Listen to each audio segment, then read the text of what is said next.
So in this particular case, we had sent out a book of prescription slips that had a $20 off per unit financial incentive for e.max crowns. And so that's what was done here, although the dentist actually requested 3/4 e.max crowns. So let's take a look at the impression. It's in a double arch tray. It's in a plastic one. See, the metal ones just don't kind of flex like that. I don't know. But obviously a lot of restorations fit, even though they're taken in plastic trays. So I guess I shouldn't be too harsh on them. I'm just a bigger fan of metal trays, as I think you probably know. It looks like the bite is okay. Even as I kind of hold it up to the light, I can see on the bicuspids that we've got nice thin area between the unprepared teeth. It'd be a little better if I held it up to the light completely, but then you wouldn't be able to see it.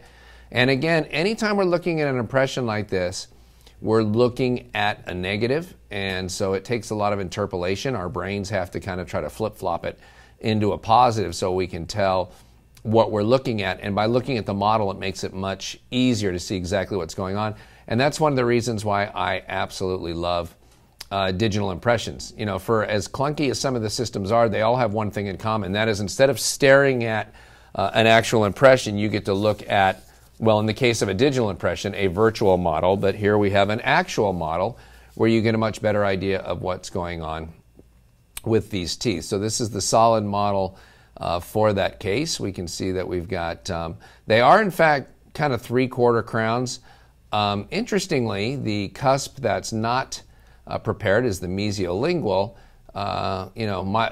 My understanding of 3/4 crowns, and we really weren't even taught them in dental school. In fact, all 27 crowns that I did at University of the Pacific were full coverage PFM crowns, believe it or not. But 3/4 crowns, most of the ones that I saw in my dad's patients, and they were preserving the mesiobuccal cusp, and the rest would be a gold restoration, but for aesthetic purposes, wanted to leave that mesiobuccal cusp there. Now, considering that these are the last two teeth in the arch being prepared, perhaps the doctor wanted to leave a vertical stop. That could be true. I can see a little wear facet on both of those teeth where we've got some contact there.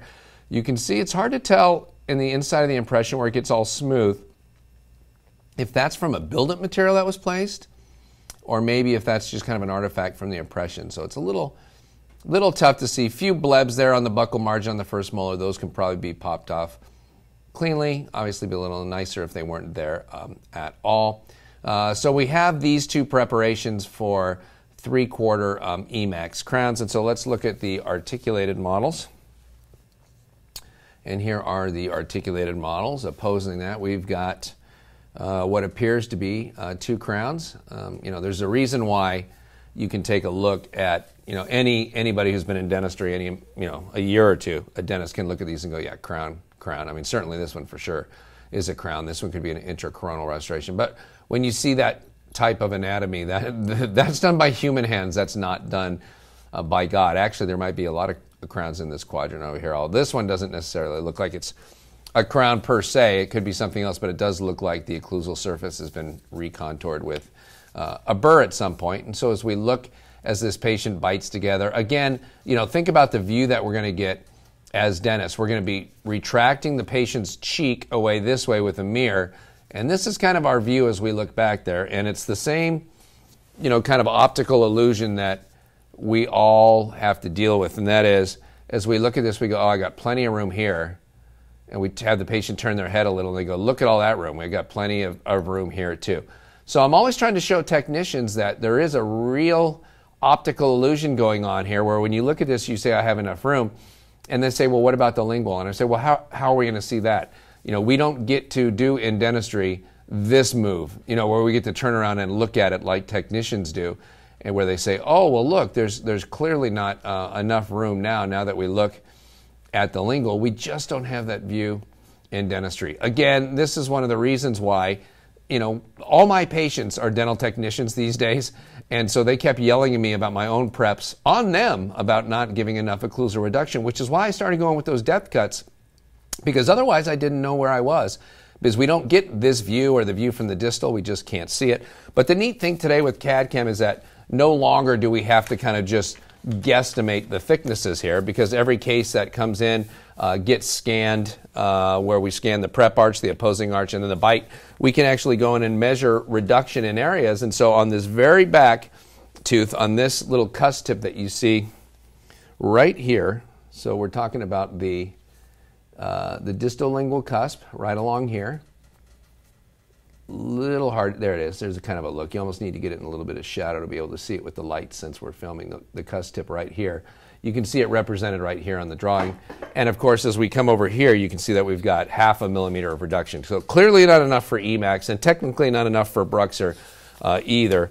As we move along, we can see that we've got 0.39, so less than 0.4 of a millimeter in another section. And all these sections that we look at, anywhere where we see these vertical lines, and we'll send you screenshots because it's a lot faster than obviously printing up a paper like this. But you can see on the screenshot, we're going right through here and taking a look, a two-dimensional look at the line that drops down right between here. And again, we've got 0.36 millimeters between those two teeth. And that's, again, you're able to see that when we can take this around and look at it from the lingual. If we look from the buccal even, straight from the side, you can kind of see where those are, hanging down and not enough reduction has been given. But again, here's the optical illusion that we see as dentists.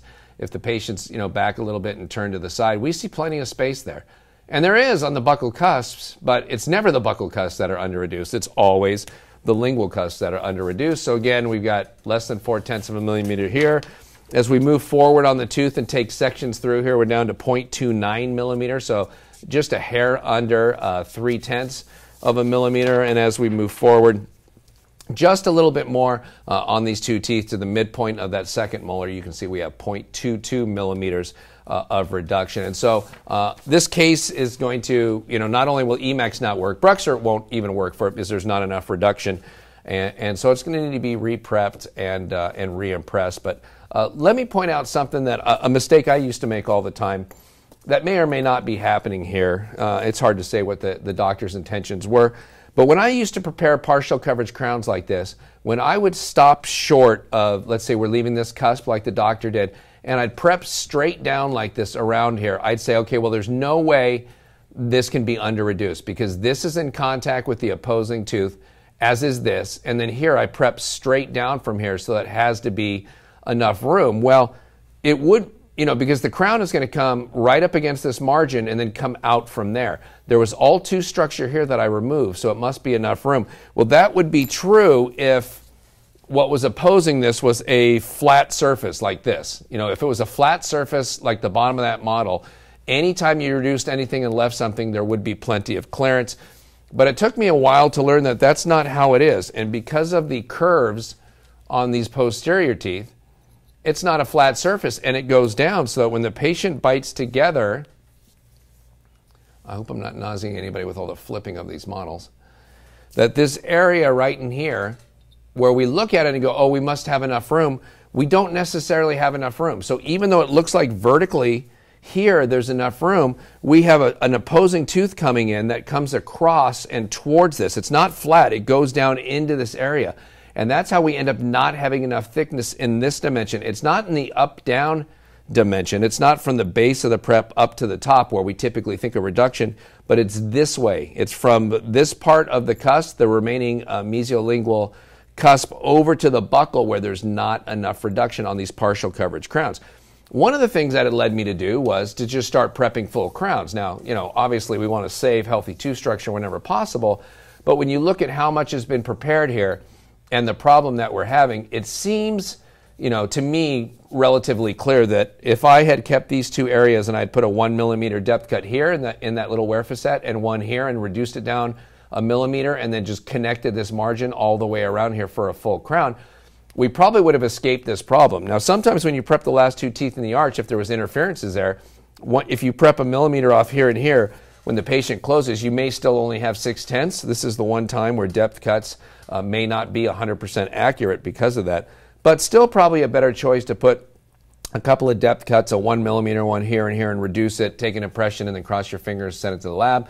You could always take a bite registration and then measure it with calipers, although I'm not a huge fan of that. But I think these crowns might have been better served as full crowns. I'm all for preserving something here. In fact, I'm all for preserving this and building things up around the rest of this crown and then preparing it for a full crown. So at least we've got a nice core here bonded to the rest of this instead of this kind of standalone cusp here. So because of the fact that the opposing teeth, where we have these contours over here, because of the fact that when you close down, they're coming too close to the cusps over here, we don't have enough room for e.max or Bruxer, so the doctor is unfortunately going to have the patient back, re-anesthetize, prepare a little bit more, and take a new impression for us to be able to do that. It's pretty tough to see. You might be able to get away with e.max here on a second molar, might be tough. Might have to go with the zirconia and probably have to convert these 3/4 preps to full crown preps.